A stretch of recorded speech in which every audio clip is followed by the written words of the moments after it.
Hello students, very good morning to everyone. तो हमने last class में डिस्कस किया था, हम कंस्ट्रक्शन ऑफ ट्रांसफार्मर डिस्कस कर रहे थे। ओके, तो हमने आपको बताया था कि core and winding this is two main parts of the transformer. तो हमने कोर के कल जो लास्ट क्लास में डिस्कस किया था वो डिस्कस किया था उसके मटेरियल के बारे में कि वो किस मटेरियल का बना होना चाहिए।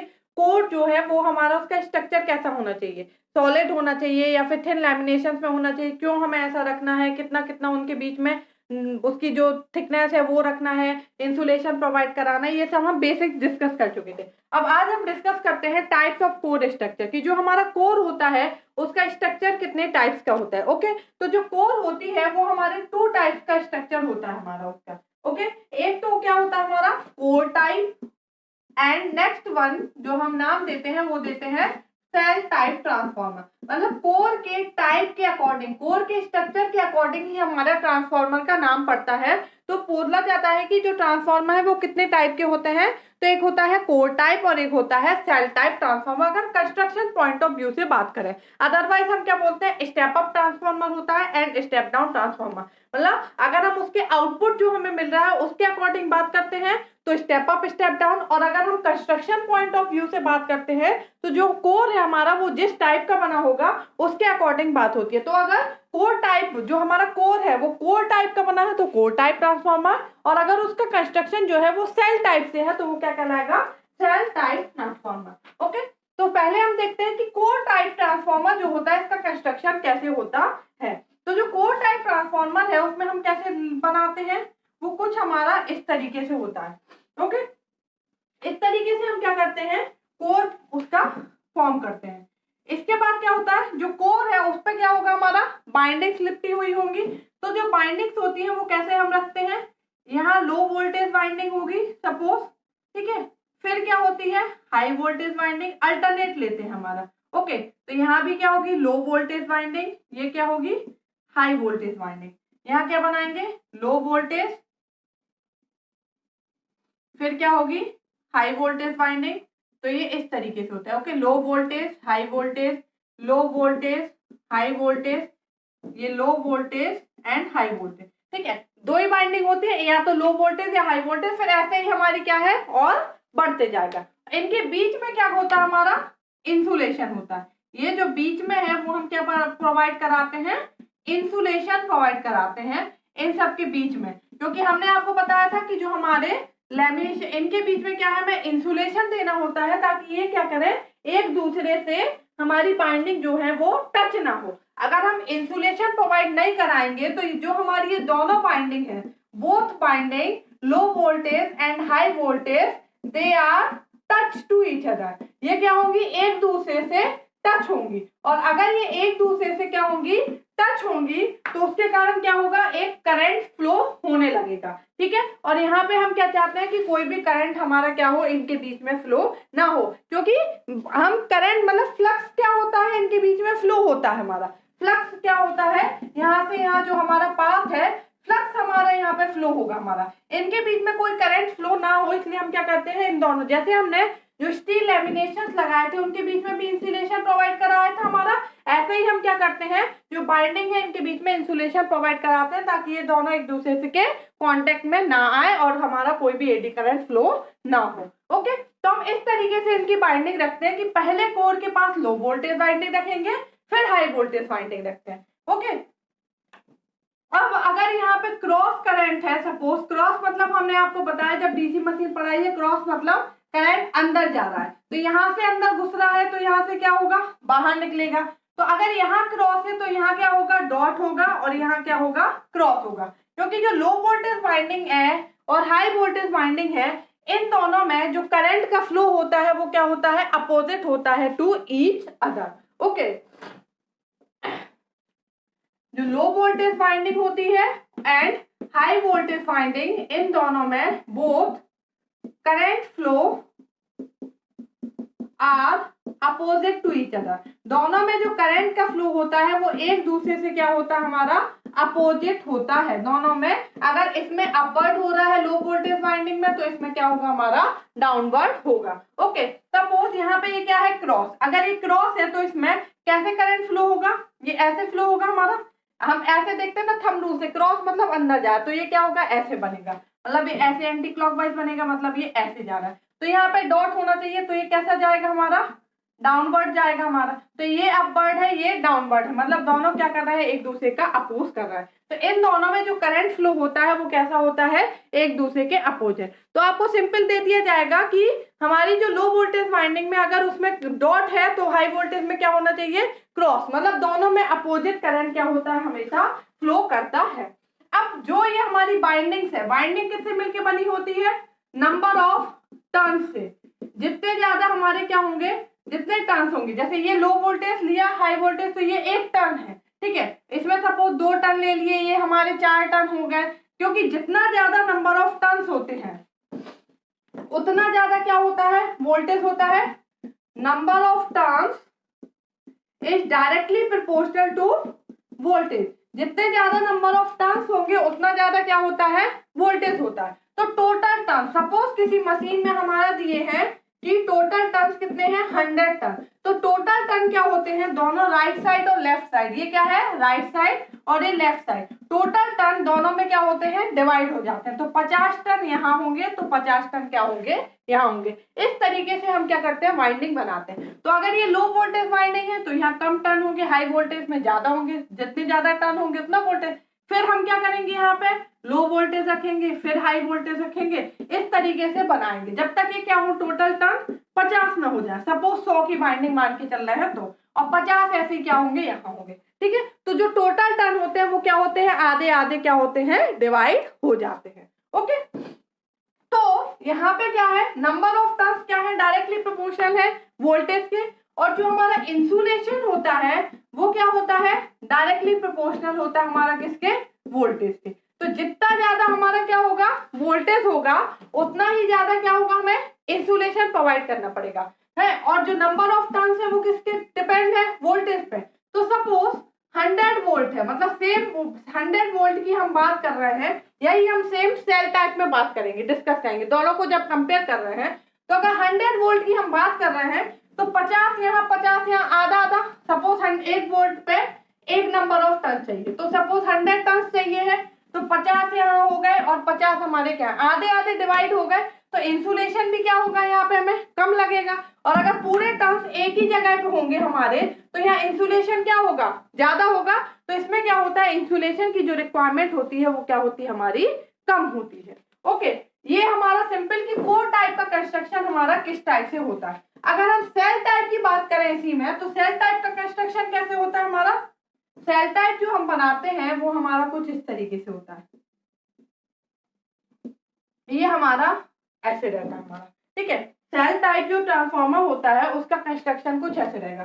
तो यहाँ पे क्या होगा, पहले लो वोल्टेज वाइंडिंग, फिर हाई वोल्टेज वाइंडिंग, फिर लो वोल्टेज वाइंडिंग, ठीक है, फिर हाई वोल्टेज वाइंडिंग, फिर लो वोल्टेज वाइंडिंग, इस तरीके से रहता है। ओके, ऐसे यहाँ पे हो जाएगा, लो वोल्टेज, फिर high voltage, low voltage, high voltage, low voltage. तो यहाँ से अगर क्रॉस है तो इसमें क्या होगा, डॉट होगा, ये क्रॉस है तो ये डॉट होगा, ये क्रॉस, इस तरीके से। तो ये होगा LV/2, HV, LV, HV और ये LV/2, मतलब ये हाफ हाफ क्या करते हैं अपन, डिवाइड कर देते हैं। तो जो टोटल फ्लक्स है वो क्या है, 5। यहाँ टोटल फ्लक्स है 5, जो हमारा बनेगा क्रॉस से ऐसा जाएगा, डॉट से, वो टोटल क्या होता है, 2 पार्ट में डिवाइड हो जाता है, 5/2 एंड 5/2। ओके, जो टोटल फ्लक्स है वो क्या होता है हमारा, 2 पार्ट में डिवाइड हो जाता है। ये है हमारी, ये क्या होती है, सेंटर लिंब, और ये क्या है हमारी आउटर लिंब। ओके, तो उसमें हमने देखा था जो हमारा कोर टाइप था, इसमें क्या है, टोटल फ्लक्स पूरे एरिया में रहता है, मतलब जो एरिया होता है वो क्या रहता है, सेम रहता है। इसमें एरिया क्या होता है, यहाँ का एरिया ज्यादा होता है और यहाँ का एरिया कम होता है। अगर ये 2A है तो ये A होगा और ये A होगा, ठीक है, ये आधा आधा रहता है, जबकि इसमें टोटल एरिया क्या रहता है हमारा, सेम रहता है। ओके, तो ये हमारा जो सेल टाइप का कंस्ट्रक्शन है वो क्या होता है हमारा, कुछ इस तरीके से होता है, और कोर टाइप का कंस्ट्रक्शन कुछ इस तरीके से होता है। मतलब जो कोर टाइप ट्रांसफार्मर है उसमें अमाउंट ऑफ फ्लक्स जो है, ठीक है, वो थ्रू आउट द एरिया, पूरे एरिया में जो अमाउंट ऑफ फ्लक्स है वो क्या रहता है, सेम रहता है। जबकि सेल टाइप में क्या होता है, जो हमारा बीच वाला सेंट्रल लिम्ब है इसमें फ्लक्स ज्यादा होगा और इन दोनों में क्या होगा, उसका हाफ होगा। अगर यहाँ 5 है तो यहाँ 5/2 होगा और यहाँ पे 5/2 होगा। ओके, अब हम सिंपल, हमने अभी सिर्फ डायग्राम बताया कि कोर टाइप क्या होता है और सेल टाइप क्या होता है। अब हम कंपैरिजन कर लेते हैं दोनों के बीच में कि कोर टाइप और सेल टाइप में क्या क्या कंपैरिजन है हमारा। तो सबसे पहला हम कंपैरिजन करते हैं कंस्ट्रक्शन पॉइंट ऑफ व्यू से, देखते हैं कंस्ट्रक्शन पॉइंट ऑफ व्यू से। तो हमने ये बनाया है कोर टाइप, कुछ हमारा इस तरीके से बनाया ना हमने कोर टाइप। यहाँ पे लो वोल्टेज, फिर हाई वोल्टेज, यहाँ पे हमारा लो वोल्टेज,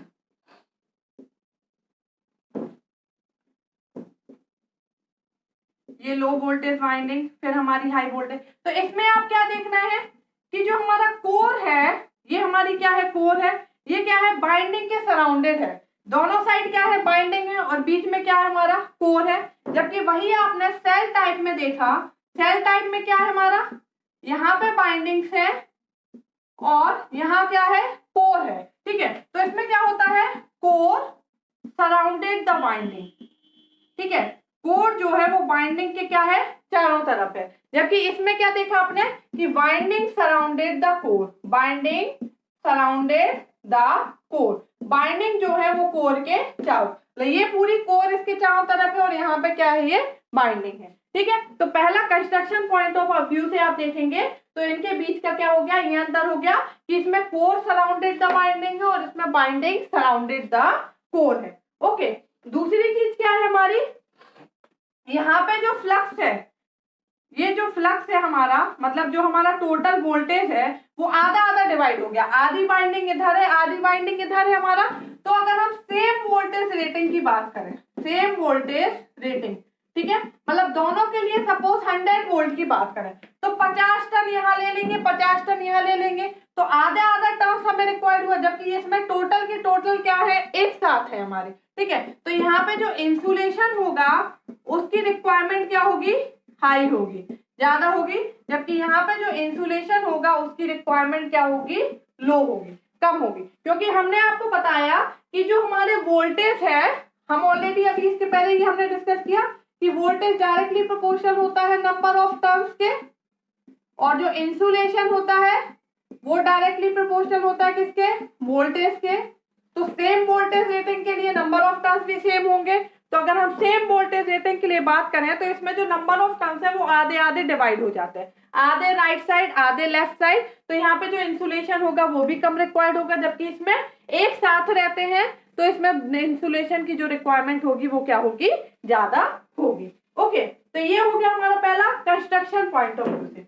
अब हम डिस्कस करते हैं सेकंड पॉइंट, फोर्स। जो हमारा फोर्स लगता है उसके रिस्पेक्ट में हम डिस्कस करते हैं। अगर हम फोर्स की बात करें तो एक फोर्स होता है हमारा जिसको हम बोलते हैं लॉरेंट फोर्स। ओके, एक फोर्स होता है जिसका नाम है लॉरेंट फोर्स। अब लॉरेंट फोर्स क्या होता है हमारा कि दो बाइंडिंग है अगर हमारी, ठीक है, ये सपोज लो वोल्टेज बाइंडिंग है तो ये क्या है, हाई वोल्टेज बाइंडिंग है। अगर दोनों में क्या है, सेम करंट फ्लो हो रहा है, दोनों में अपवर्ड करंट फ्लो हो रहा है, तो ये एक दूसरे को क्या करेंगे, हमारे रिपेल करेंगे। ठीक है, और अगर दोनों में क्या हो रहा है हमारा, दोनों जो होते हैं उनमें क्या हो रहा है, अपोजिट करंट फ्लो हो रहा है, तो ये एक दूसरे को क्या करते हैं, हमारे अट्रैक्ट करते हैं। ओके, तो हम क्या बोलते हैं, सॉरी, यहाँ क्या होता है, अगर हमारा दोनों में सेम करंट फ्लो होता है तो एक दूसरे को क्या करते हैं, रिपेल करते हैं। ओके, और हमारा क्या होता है, अपोजिट करंट फ्लो होगा हमारा तो एक दूसरे, ये हमारा क्या होता है, जब दोनों में क्या होता है, सेम करंट फ्लो होगा तो ये क्या करेंगे, एक दूसरे को अट्रैक्ट करते हैं, और अपोजिट करंट फ्लो होता है तो ये क्या करते हैं, एक दूसरे को रिपेल करते हैं। ओके, हम क्या करते हैं, हम जो Ni होता है नंबर ऑफ टर्न्स, और ये अगर लो वोल्टेज वाइंडिंग है तो इसमें सपोज इसका N1I1 है, ये N2I2 है, तो लो वोल्टेज वाइंडिंग है तो इसके नंबर ऑफ टर्न्स क्या होंगे, कम होंगे। ठीक है, voltage directly proportional to number of turns, तो लो वोल्टेज वाइंडिंग है तो नंबर ऑफ टर्न्स कम होंगे, यहाँ नंबर ऑफ टर्न्स ज्यादा होंगे। हम क्या करते हैं इन दोनों को सेम रखते हैं कि N1 I1 इक्वल टू क्या हो, N2 I2 हो, ताकि ये क्या हो हमारी मैकेनिकली क्या हो, स्टेबल हो। ओके, तो हमने आपको अभी बताया, इसके पहले जब हमने आपको बताया बाइंडिंग बताई कि हम किस तरीके से बाइंडिंग रखते हैं, तो हमने क्या बोला कि जो दोनों बाइंडिंग है, लो वोल्टेज और हाई वोल्टेज बाइंडिंग, दोनों में जो करंट की डायरेक्शन है वो क्या होनी चाहिए, अपोजिट होनी चाहिए। ठीक है, तो ये जो हमारा कोर टाइप ट्रांसफॉर्मर था, इसका हमने कंस्ट्रक्शन जो आपको बताया वो क्या बताया कि अगर ये लो वोल्टेज वाइंडिंग है, ये हाई वोल्टेज है, ठीक है, तो अगर इसमें क्रॉस है तो यहाँ क्या होना चाहिए, डॉट होना चाहिए। ठीक है, ये इसका फंडा ही है कि दोनों क्या होना चाहिए, करंट जो होता है वो oppose each other, Lenz law के अकॉर्डिंग होता है इसमें कि जो हमारा करंट है दोनों बाइंडिंग में वो क्या होना चाहिए, अपोजिट होना चाहिए। लो वोल्टेज बाइंडिंग में अगर क्रॉस है तो हाई वोल्टेज बाइंडिंग में क्या होना चाहिए, डॉट होना चाहिए। तो अगर अपोजिट है तो ये एक दूसरे को क्या करेंगे, हमारा रिपेल करेंगे। ये एक दूसरे को रिपेल करेंगे तो ये इधर जाएगी, मतलब ये जो लो वोल्टेज बाइंडिंग है ये इस पर प्रेशर लगाएगी, यहाँ भी ऐसे ही है, यहाँ लो वोल्टेज बाइंडिंग है और यहाँ पे हाई वोल्टेज बाइंडिंग है, तो ये क्रॉस ये डॉट ये भी रिपेल करेगी, एक दूसरे को धक्का देगी ना, ये भी रिपेल, तो ये वाली जो लो वोल्टेज क्या होगी, इसके ऊपर प्रेशर बनाएगी कि नहीं बनाएगी, ये जो कोर है इस पे क्या करेगी, हमारी फोर्स डेवलप करेगी, हमारी एक फोर्स लगाएगी हमारा, तो ये जो कोर है इसके ऊपर इन पे क्या हो रहा है, एक फोर्स डेवलप कर रही है। तो हम क्या करते हैं, हम ऐसा कोर बनाते हैं जिसको क्या कर सके, ये कोर क्या कर सके, इसको बियर कर सके, इस फोर्स को क्या कर सके, बियर कर सके। ओके, तो हम क्या बोलते हैं, कोर टाइप फॉर्म है ड्यू टू फ्लक्स अपोजिशन के कारण। अगर इसका फ्लक्स अपवर्ड होता है तो इसका फ्लक्स क्या होता है, डाउनवर्ड। ये जो दोनों बाइंडिंग है वो क्या करती है, एक दूसरे को रिपेल करती है, रिपेल करती है, तो ये जो कोर बाइंडिंग है ये कोर के ऊपर क्या करती है, फोर्स लगाती है। तो हमें जो कोर का कंस्ट्रक्शन करना है वो इस तरीके से करना है कि वो मैकेनिकली इतना ज्यादा स्ट्रॉन्ग हो कि वो क्या कर सके, इस फोर्स को क्या कर सके, बियर कर सके। ओके,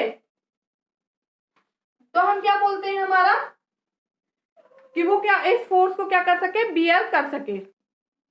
अगर हम फोर्स की बात करें तो जो हमारा फोर्स होता है वो डायरेक्टली प्रोपोर्शनल होता है किसके, करंट के। तो अगर शॉर्ट सर्किट हो जाता है, सपोज मशीन ट्रांसफार्मर के अंदर शॉर्ट सर्किट हो जाता है तो करंट क्या होगा, बढ़ जाएगा। अगर करंट बढ़ेगा तो फोर्स भी क्या होगा, करंट कहाँ से फ्लो हो रहा है, बाइंडिंग से ही फ्लो हो रहा है ना, तो बाइंडिंग से अगर करंट बढ़ जाएगा तो फोर्स भी क्या होगा, बढ़ जाएगा। फोर्स बढ़ जाएगा तो कोर पे बहुत ज्यादा फोर्स लगाएगा, उसको दबाने लगेगा। ठीक है, तो कोर जो है वो इस तरीके से हमें कंस्ट्रक्ट करना है कि वो मैकेनिकली क्या हो। टाइप ट्रांसफार्मर जो होता है उसमें क्या है, हमारा ये जो बाइंडिंग्स है वो यहाँ लगी है। ओके, और बाहर से क्या है, हमारा ये कोर है जो कि इसको क्या कर रहा है, प्रोटेक्ट कर रहा है। मतलब मैकेनिकली ये वाला जो है वो क्या होता है, ज्यादा स्टेबल होता है as compare to core type. Shell type transformer जो है इसमें क्या है, देखिए इसमें बाइंडिंग क्या है, बाहर है, कोर अंदर है, ये कोर पे प्रेशर डाल रही है, जबकि इसमें क्या है, फोर्स लग रहा है तो ये ऐसा जाएगा। ठीक है, ये जो फोर्स है वो यहाँ लग रहा है, ठीक, और ये जो कोर है ये बाहर से क्या है, इसको मैकेनिकली सपोर्ट प्रोवाइड करा रही है। तो अगर हम फोर्स के टर्म में देखें तो जो कोर टाइप होता है वो कम स्टेबल होता है as compare to shell type, क्योंकि सेल टाइप में एक्सटर्नल सपोर्ट हमारा ज्यादा है, इसलिए क्या होता है, ज्यादा स्टेबल होता है as compare to core type. Okay, next हम बात करते हैं लीकेज फ्लक्स के टर्म में। लीकेज फ्लक्स, ओके, तो अगर आप लीकेज फ्लक्स के टर्म में बात करेंगे तो आप देख रहे हैं कि जो लो वोल्टेज वाइंडिंग है, हाई वोल्टेज वाइंडिंग है, फिर नेक्स्ट बनाओगे लो वोल्टेज या हाई वोल्टेज, तो यहाँ वाली जो ये बाइंडिंग है इसका इस कोर से लिंकेज क्या है, कम होता जा रहा है। जितना दूर जाएगा उसका लिंक क्या होगा, उतना ही कम होता जाएगा कि नहीं होता जाएगा। सपोज हम यहाँ बैठे हैं, हमारे बाजू में एक मेरा फ्रेंड बैठा, उसके बाजू में और बैठा है, तो जो हमारे बाजू में बैठा है उससे हम ज्यादा कांटेक्ट में रहेंगे, जो जितना दूर बैठा है उससे हम उतना ज्यादा कम कांटेक्ट में रहेंगे। तो इसमें क्या होता है, ये बढ़ता जाता है, मतलब ये जो हाई वोल्टेज वाइंडिंग है ये दूर होते जाती है, तो इसका जो फ्लक्स लिंकेज या कोर से वो क्या होता है, कम होता है। जबकि इसमें बोले तो इसमें हमारा क्या होता है, फ्लक्स का लिंकेज ये एक दूसरे से क्या है, पास में, लो voltage high voltage, low voltage high voltage, तो कोर से इसका जो फ्लक्स लिंकेज है वो क्या है, कम है। तो कोर टाइप में जो लीकेज फ्लक्स होता है इसकी वैल्यू क्या होती है, हाई होती है, और सेल टाइप में क्या होता है, ये कम होता है। ओके, नेक्स्ट अगर हम बात करें रिपेयर की, नेक्स्ट किसके टर्म में बात करें, रिपेयर के टर्म में, ठीक है। तो रिपेयर करना कोर टाइप को इजी होता है as compare to shell type. क्यों? क्योंकि इसमें जो बाइंडिंग्स है वो क्या है, हमारी बाहर की तरफ है, इजीली एक्सेसिबल है, इसलिए सेल टाइप को रिपेयर, कोर टाइप को रिपेयर करना आसान होता है as compare to shell type, क्योंकि इसमें जो बाइंडिंग्स है वो क्या है, अंदर है। ओके, नेक्स्ट हम बात करें अगर कूलिंग पर्पस की, कूलिंग के अकॉर्डिंग देखें तो कूलिंग में अगर हम बात करें तो बाइंडिंग जो है इसमें बाहर है, तो बाइंडिंग्स को अगर ठंडा करना है तो वो कोर टाइप में क्या होता है, आसान होता है, सेल टाइप में टफ होता है। लेकिन अगर वही कोर की बात की जाए कि कोर को ठंडा करना है तो कोर टाइप में कोर को ठंडा करना टफ होता है क्योंकि वो अंदर है, और सेल टाइप में कोर को ठंडा करना क्या होता है, आसान होता है, क्योंकि वो क्या है, हमारा बाहर है। ओके, तो ये हो गया हमारा कंस्ट्रक्शन पॉइंट्स ऑफ व्यू से कि किस किस पर्पस से हमने आपको देखा कि क्या क्या होता है। ये जो होता है ये क्या कहलाता है, हमारा कोर टाइप को हम क्या बोलते हैं, सीरीज मैग्नेटिक सर्किट, क्योंकि इसमें जो फ्लक्स है वो क्या है, सेम है, पूरे में फ्लक्स क्या है, सेम है, जबकि इसमें फ्लक्स क्या है, दो पार्ट में डिवाइड हो गया, इसलिए इसको क्या बोलते हैं अपन, पैरेलल मैग्नेटिक सर्किट। ओके, ये है सीरीज मैग्नेटिक सर्किट और ये क्या हमारा पैरेलल मैग्नेटिक सर्किट। तो हम एक छोटा सा रिकैप देखते हैं कि सेल कोर टाइप और सेल टाइप में हमारा क्या डिफरेंस है, दोनों के बीच में हमारे क्या क्या डिफरेंस है, उनके बीच में फर्स्ट हम लिखते हैं कोर टाइप और दूसरा है सेल टाइप, ठीक है। इनके बीच में हम डिफरेंस देखते हैं। तो सबसे पहला क्या है, कोर टाइप को बनाना क्या होता है, इजियर है, इजियर टू कंस्ट्रक्ट, ओके, जबकि सेल टाइप को ये डिफिकल्ट होता है टू कंस्ट्रक्ट, क्योंकि इसमें जो बाइंडिंग्स है वो अंदर होती है हमारी, ठीक है। तो कोर टाइप को इजियर होता है कंस्ट्रक्ट करना, सेल टाइप क्या होता है, डिफिकल्ट होता है कंस्ट्रक्ट करना, बनाना। ओके, सेकंड हम बात करें तो ये लेस मैकेनिकल सपोर्ट होता है, लेस मैकेनिकल सपोर्ट, जबकि ये क्या होता है, मोर मैकेनिकल सपोर्ट, क्योंकि इसमें कोर क्या होता है, बाहर होता है, जो कि क्या करता है, बाइंडिंग को सपोर्ट प्रोवाइड कराता है, और उसमें क्या होती है, बाइंडिंग बाहर निकली हुई होती है, ठीक है। इसमें क्या है, मोर लीकेज फ्लक्स, आपने देखा ना कि जो हमने बताया कि जो हाई वोल्टेज बाइंडिंग होती है वो दूर होते जाती है तो उसका फ्लक्स उससे लिंक नहीं कर पाता, और जो फ्लक्स एक बाइंडिंग का फ्लक्स दूसरी बाइंडिंग से लिंक नहीं कर पाता है वो क्या होता है, लीकेज हो जाता है। मतलब मेन फ्लक्स क्या होता है या यूजफुल फ्लक्स क्या है, जो एक फ्लक्स क्या है दूसरी बाइंडिंग से लिंक, मतलब जो प्राइमरी बाइंडिंग का फ्लक्स है वो अगर सेकेंडरी बाइंडिंग के फ्लक्स से लिंक कर रहा है तो वो फ्लक्स होगा यूजफुल, और जो केवल प्राइमरी बाइंडिंग में ही रह जाता है वो होता है लीकेज फ्लक्स। तो यहाँ पे लीकेज फ्लक्स ज्यादा होता है एज कंपेयर टू यहाँ पे क्या होता है, लेस लीकेज फ्लक्स। ओके, सब हम आपको समझा चुके हैं। नेक्स्ट क्या है हमारा, high voltage high power application के लिए यूज करते हैं, high voltage high power application. कैसे, हमने आपको बताया कि अगर हम सेम रेटिंग की बात करें, अगर 100 वोल्ट यहाँ लेना है तो यहाँ पे क्या होता है, हमारे नंबर ऑफ टर्न्स दो पार्ट में डिवाइड हो गए, दो पार्ट में डिवाइड हो गए नंबर ऑफ टर्न्स, तो यहाँ पे हम ज्यादा वोल्टेज ले सकते हैं क्योंकि आधे आधे डिवाइड होना है, बट यहाँ पे पूरा एक ही पार्ट में हमें चाहिए। तो अगर हमें एक ही पार्ट में नंबर ऑफ टर्न्स होंगे, ज्यादा होंगे, तो यहाँ पे इंसुलेशन ज्यादा रिक्वायर्ड होगा, कॉस्ट क्या होगी, बढ़ जाएगी, कॉपर रिक्वायरमेंट भी क्या होगी, ज्यादा। तो ये होता है हाई वोल्टेज के लिए और ये होता है लो वोल्टेज के लिए, लो वोल्टेज लो पावर के लिए हम क्या करते हैं, इसको यूज करते हैं। ओके, नेक्स्ट हम बात करें तो यहाँ पे हमें क्या होगा, लेस इंसुलेशन रिक्वायर्ड होगा, यहाँ पे मोर इंसुलेशन रिक्वायर्ड, ठीक है। कैसे, क्योंकि वोल्टेज डायरेक्टली प्रोपोर्शनल होता है हमारे किसके, इंसुलेशन के। ओके, तो यहाँ पे हमारा सेम वोल्टेज रेटिंग की अगर बात करें तो आधे आधे डिवाइड हो गए हैं, तो यहाँ पे कम इंसुलेशन चाहिए होगा, यहाँ पे ज्यादा इंसुलेशन रिक्वायर्ड होता है। ओके, यहाँ पे मोर कॉपर रिक्वायर्ड होता है, मोर कॉपर रिक्वायर्ड, जबकि यहाँ पे लेस कॉपर रिक्वायर्ड होता है। क्यों?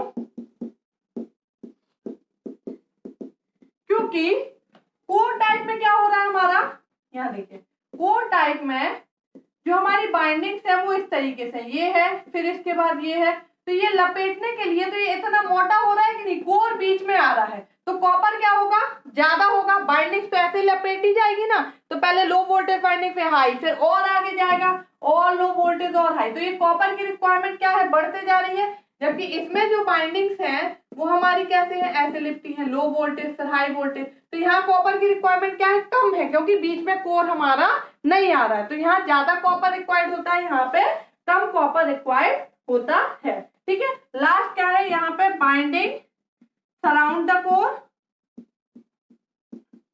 बाइंडिंग कोर के चारों तरफ होती है, और यहाँ पे core surround the binding. Okay, यहाँ पे बाइंडिंग कोर के चारों तरफ होती है, मतलब कोर बीच में होता है, बाइंडिंग उसके चारों तरफ, यहाँ पे कोर सराउंड द बाइंडिंग, जो बाइंडिंग है उसके चारों तरफ क्या होता है, कोर होता है। तो ये हो गया कोर टाइप और सेल टाइप में बेसिक डिफरेंस, कि कोर टाइप ट्रांसफार्मर जो होता है और सेल टाइप ट्रांसफार्मर है, इनके बीच का बेसिक डिफरेंसेस क्या है। ओके, तो ये हो गया हमारा टाइप्स ऑफ कोर, की कोर टाइप क्या होता है एंड सेल टाइप क्या होता है, दोनों में क्या क्या डिफरेंसेस हैं, कौन सा सीरीज मैग्नेटिक सर्किट होगा, कौन सा पैरेलल मैग्नेटिक सर्किट होगा, किस में कॉपर की रिक्वायरमेंट ज्यादा होगी, कहाँ इंसुलेशन ज्यादा होगा, कौन सा हाई पावर के लिए यूज होगा, कौन सा लो पावर के लिए यूज होगा। ठीक है, अब हम डिस्कस करते हैं cross section of core,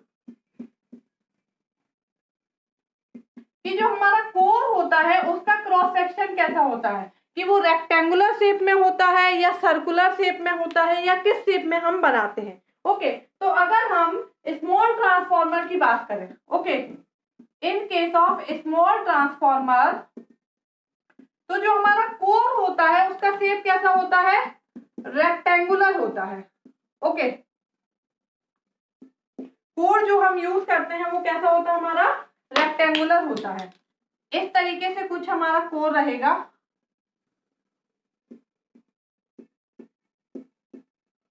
okay, इसके ऊपर हम क्या करते हैं, पहले इंसुलेशन देंगे,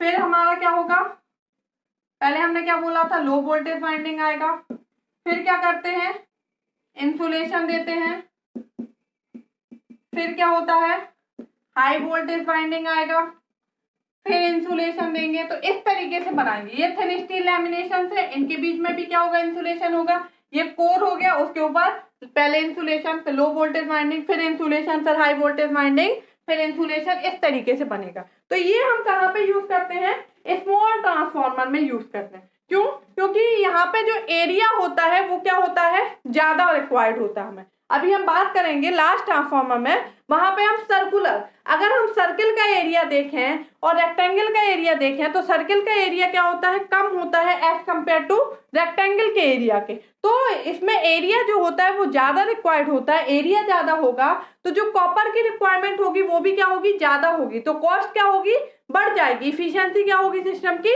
कम होगी। क्योंकि हम कोई भी सिस्टम यूज करते हैं तो हम कॉस्ट इफेक्टिव देखते हैं कि कॉस्ट हमें क्या हो, कम से कम हो, कम लागत में अच्छे से अच्छा प्रोडक्ट मिले, वही हमारे लिए बेस्ट होता है। तो ये जो है हम रेक्टेंगुलर टाइप का ये क्या करते हैं, स्मॉल ट्रांसफार्मर्स के लिए यूज करते हैं। तो आपसे पूछा जाए कि स्मॉल ट्रांसफार्मर के लिए जो हम कोर यूज करते हैं वो कैसा होता है, रेक्टेंगुलर होता है, सर्किल होता है, 2 स्टेप कोर होता है, तो कैसे यूज करते हैं, रेक्टेंगुलर यूज करते हैं। ओके, अब अगर हम लार्ज ट्रांसफार्मर की बात करें, तो जो लार्ज ट्रांसफार्मर में हम यूज करते हैं वो हम क्या यूज करते हैं, for large transformer, large transformer में क्या हम यूज करते हैं, सर्कुलर यूज करते हैं। ठीक है, सपोज ये हमने सर्कल बनाया है, ये हमारा सर्किल है। ठीक है, तो अगर आप सर्किल के बाहर हमने ये क्या बनाया है, स्क्वायर, और ये क्या है, सर्किल, तो आप देख रहे हैं कि जो स्क्वायर है इसका एरिया क्या है, ये टोटल है, ठीक है। और वही सर्किल है, इसका एरिया केवल ये है, मतलब ये इसमें माइनस हो गया कि नहीं हो गया। तो जो सर्किल है इसका जो एरिया है वो कम होता है as compare to area of square, है कि नहीं। वॉल्यूम भी जो है, volume of circle is less than होता है वॉल्यूम ऑफ स्क्वायर के, होता है ना। तो इनका जो वॉल्यूम है, एरिया है, वो क्या होता है, कम होता है। जो हमारे हिस्टैरिसीस लॉस है, हम इसके पहले भी पढ़ चुके हैं जब हमने डीसी मशीन पढ़ा है, hysteresis loss and eddy current loss. ये जो लॉस है ये किस पे डिपेंड करते हैं, वॉल्यूम पे। ओके, तो जो सर्किल है इसका वॉल्यूम क्या होता है, कम होता है, इसका ज्यादा होता है। तो इसमें जो ये लॉस है, कोर लॉस, ये क्या होंगे, कम होंगे, इसमें क्या होंगे, ज्यादा होंगे। इसलिए हम क्या करते हैं, सर्किल को प्रेफर करते हैं। ठीक है, इसलिए हम लार्ज ट्रांसफार्मर में जो क्रॉस सेक्शन यूज करते हैं, जो कोर का क्रॉस सेक्शन है वो कैसा होता है, सर्कुलर होता है। बट सर्कुलर भी यूज नहीं करते, क्यों, क्योंकि इसमें क्या होता है, एक प्रॉब्लम आती है। इसमें जो हम लैमिनेशन यूज करते हैं वो हमें डिफरेंट साइज के लैमिनेशन चाहिए होते हैं। ठीक है, जैसे कि हमें बीच में लैमिनेशन तो लगाना होगा ना। हम क्या करते हैं, एक स्टील का वो लगाएंगे, थिन स्टील लैमिनेशन, उसके बाद हम क्या करते हैं, इंसुलेशन, फिर थिन स्टील। तो इसमें जो हम लैमिनेशन है, सपोज ये कि यहाँ पे ये आई, फिर यहाँ इससे बड़ी, फिर और बड़ी, फिर उससे भी बड़ी। तो यहाँ पे जो ये लैमिनेशन रिक्वायर्ड हैं, ये क्या है, हमें डिफरेंट साइज के रिक्वायर्ड होती है। Lamination are of different size. Okay, वही जो हमारा रेक्टेंगुलर था, इसमें आपने देखा था कि जो लैमिनेशन थी वो क्या थी, सब सेम साइज की थी। ठीक है, तो इसमें क्या होता है, मैन्युफैक्चरिंग कॉस्ट बढ़ जाता है, क्योंकि अलग अलग साइज की लैमिनेशन है। तो जिस भी हम मशीन से बना, मतलब जैसे भी बनाए, तो अलग अलग हमें उसके लिए क्या है, पूरी डिवाइस चाहिए। तो यहाँ पे मैन्युफैक्चरिंग कॉस्ट क्या है, बढ़ जाती है। जबकि यहाँ पे सेम साइज की लैमिनेशन है तो यहाँ पे मैन्युफैक्चरिंग कॉस्ट कम रहती है, क्योंकि मैन्युफैक्चरिंग क्या एक फंडा ही है कि मैन्युफैक्चरिंग कॉस्ट कब कम होती है, जब हम ज्यादा बनाते हैं, ज्यादा प्रोडक्ट बनाते हैं, तब उसकी मैन्युफैक्चरिंग कॉस्ट कम होती है। तो यहाँ पे हमें हर डिफरेंट साइज की मतलब लैमिनेशन चाहिए, जबकि यहाँ पे क्या होता है, सेम साइज की। तो हम क्या करते हैं, इस कोर टाइप को कोर ना बना के थोड़ा सा, मतलब अप्रोक्सीमेटली क्या करते हैं, सॉरी, सर्किल को अप्रोक्सीमेटली सर्किल बना लेते हैं।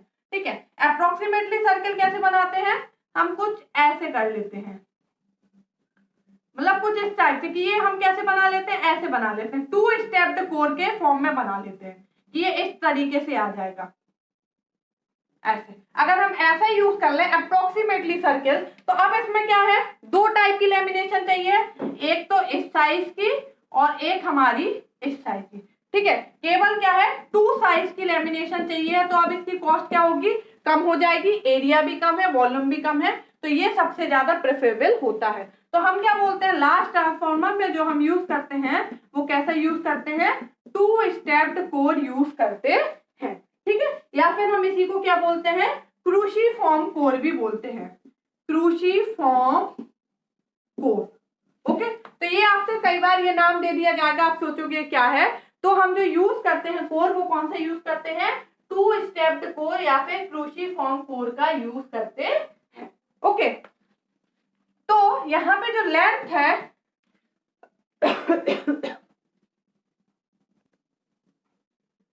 इसका, सर्किल जो होता है, एरिया जो होता है सर्किल का वो भी कम होता है, वॉल्यूम कम होता है, सरकमफ्रेंस भी जो होता है सर्किल का वो क्या होता है, हमारा कम होता है। ठीक है, एज कंपेयर टू स्क्वायर के या फिर रेक्टेंगुलर के। ठीक है, circumference of circle is length. Circumference कम होगा तो जो लेंथ होगा, लेंथ ऑफ कॉपर रिक्वायर्ड, ये भी क्या होगी, इज लेस होगी। ठीक है, आर रेजिस्टेंस क्या होता है, रो एल बाई ए। ठीक है, इस लेंथ पे डिपेंड करता है, तो लेंथ कम होगी तो रेजिस्टेंस भी कम होगा। आई स्क्वायर आर, ये क्या है, कॉपर लॉस, तो रेजिस्टेंस कम होगा तो जो लॉस है ये भी क्या होगा, कम होगा। तो इफिशियंसी जो होगी वो क्या होगी, बढ़ जाएगी। ठीक है, तो कॉपर कम रिक्वायर्ड हो रहा है तो कॉस्ट क्या है, कम होगी, और इफिशियंसी, कॉस्ट कम होगी, इफिशियंसी क्या होती है, बढ़ जाती है। तो इसलिए हम क्या करते हैं, जो क्रॉस सेक्शन यूज करते हैं वो कैसे यूज करते हैं, टू स्टेप्ड कोर या फिर क्यूसीफॉर्म कोर। तो वैसे अपन बात करें तो सर्किल फीजिबल, मतलब सर्किल आइडियली अपन बात करें तो सर्किल होना चाहिए, बट आइडियली सर्किल पॉसिबल नहीं है, क्योंकि उसमें जो लैमिनेशंस हैं वो डिफरेंट साइज के रिक्वायर्ड होते हैं और अलग अलग साइज के लैमिनेशंस बनाने में कॉस्ट काफी बढ़ जाती है। इसलिए हम क्या करते हैं, टू स्टेप कोर या फिर क्यूसीफॉर्म कोर बना लेते हैं। तो आइडियली वो पॉसिबल नहीं है कि सर्किल, तो हम टू स्टेप कोर या फिर मतलब मोस्ट प्रोबेबली सर्किल के आसपास हो ऐसे हम यूज करते हैं। जैसे हम अगर स्टेप बढ़ाते जाएंगे, जैसे इसमें क्या है हमारा टू स्टेप हम अभी यूज कर रहे थे, अगर हम स्टेप बढ़ाते जाएंगे और सर्किल के पास जाना है तो और स्टेप बढ़ाएंगे, तो ये जो लैमिनेशन है इनकी क्या होगा, साइज बढ़ जाएगी, मतलब अलग अलग साइज के चाहिए होंगे, तो वैसे ही कॉस्ट क्या होती है, बढ़ते जाती है।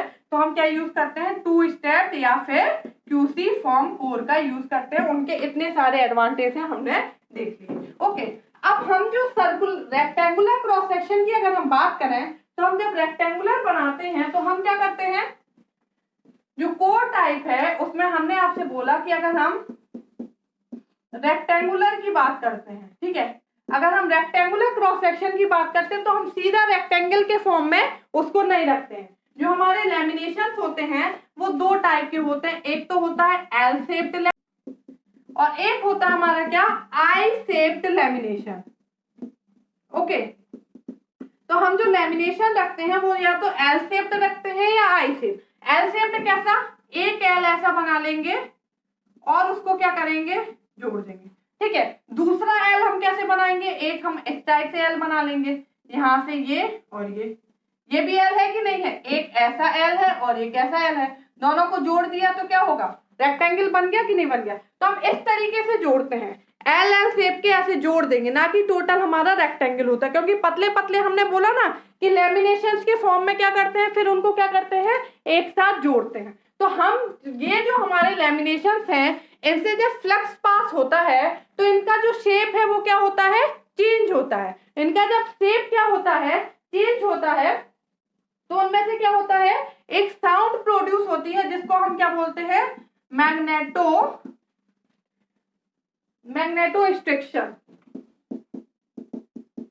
ओके, मतलब ये जो लैमिनेशंस है इनसे जब क्या होता है, फ्लक्स पास होता है, तो इनका क्या होता है, थोड़ा शेप वेरी करता है, तो उसमें से एक साउंड क्रिएट होती है जिसको क्या बोलते हैं, मैग्नेटोस्ट्रिक्शन। ओके, जब हम इनको क्या करेंगे, दोनों शेप को क्या करते हैं, जोड़ते हैं, तो उनको ऐसे जोड़ना है कि वो ना तो लूज हो ना बहुत ही ज्यादा टाइट हो, क्योंकि बहुत ज्यादा टाइट हो जाएंगे, कसे कसे हो जाएंगे तो उनमें से साउंड क्रिएट होने लगे, और बहुत ज्यादा लूज होंगे तो उनके बीच में रिलक्टेंस बढ़ जाएगा, रिलक्टेंस बढ़ेगा तो वो फ्लक्स का अपोज करता है, तो जो फ्लक्स है वो क्या होगा, रिड्यूस हो जाएगा, और फ्लक्स जो है हमारा वो कांस्टेंट रहना चाहिए, जो मेन फ्लक्स होता है वो कांस्टेंट होता है ट्रांसफार्मर में। ओके, तो उनको ऐसे जोड़ना है कि ये क्या करें, इनके बीच में एयर गैप हमारा इंट्रोड्यूस नहीं हो। तो अगर हमने एक एल ऐसा जोड़ा और एक एल ऐसा जोड़ा, तो जब हम नेक्स्ट रखेंगे तो वो हम किस तरीके से रखेंगे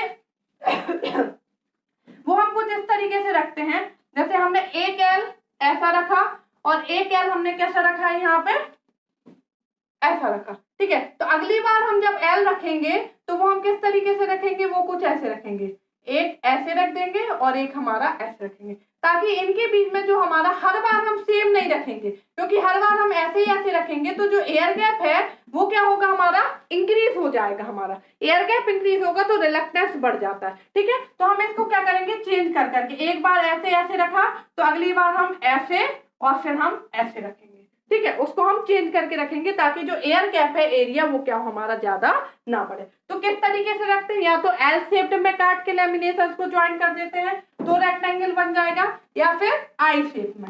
आई शेप में हम कैसे रखेंगे, चार आई ले लिए, एक ऐसे रख दिया, एक आई ये हो गया, एक आई ये हो गया, एक आई हमारा ये हो गया, एक दो तीन चार, ये चार आई जोड़ दिए तो भी हमारा रेक्टेंगल बन गया कि नहीं बन गया। तो या तो हम क्या करते हैं, इस तरीके से जोड़ते हैं। ओके, तो ये हमारा अगर रेक्टेंगुलर क्रॉस सेक्शन लेते हैं, मतलब कोर टाइप में रेक्टेंगुलर क्रॉस सेक्शन है, तो हम उनको इस तरीके से जोड़ते हैं, ठीक है। जो हमारा सेल टाइप होता है इसमें हम कैसे करते हैं, ई शेप लैमिनेशन लेते हैं। सेल टाइप जो होता है इसमें हम ई शेप्ड लैमिनेशंस का यूज करते हैं, ई शेप्ड लैमिनेशंस आर यूज्ड। कैसे, ई कैसे बनता है, इस तरीके से कुछ आपका ई बनता ना,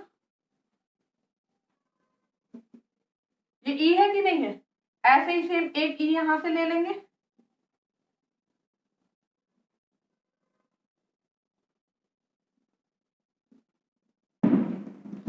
ओके।